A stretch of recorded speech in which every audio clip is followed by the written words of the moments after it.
Hi everyone, it's Chris at Gardening Express here. Just thought today I'd show you this plant. It's Hydrangea Paniculata Limelight. Now we've got these in quite a few different sizes. You get them as a bush form, you prune it down to the ground each year, throws up loads of new stems covered in these lovely flowers. And then we've also got them trained as trees. So like this one here, there's a trunk there. And we've also got ones with a taller trunk, sort of this high.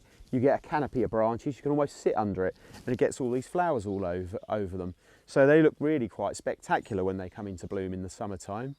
You're looking probably about July time, that'll come into bloom.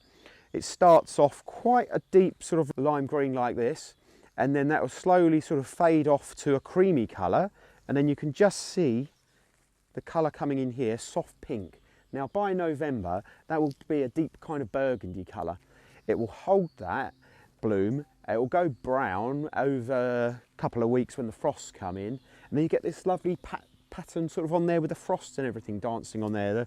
The foliage will go golden yellow and drop off for the autumn time, but then you have this skeleton on there that looks quite nice in the winter time with the frost and everything, and you can still retain the blooms.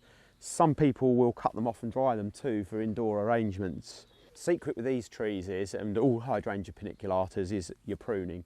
You want to, come late spring, probably March, you want to cut these right down to the crown if you've got a tree, and that will stimulate lots of new branches, keep it compact and bushy, lots more new flowers. The same if you've even got a bush in the garden. You cut it just a short distance above the ground, lots more new branches, lots of flowers. That keeps them neat and tidy, keeps the flower power sort of really there, and that will equally apply to the taller tree form. So that's quite easy to care for. It's just once a year you've got to do a bit of a haircut. Now positions for this, middle of the border to the back of the border depending on the height. Adds a bit of interest if you've got some lower plants in a sort of a staged planting.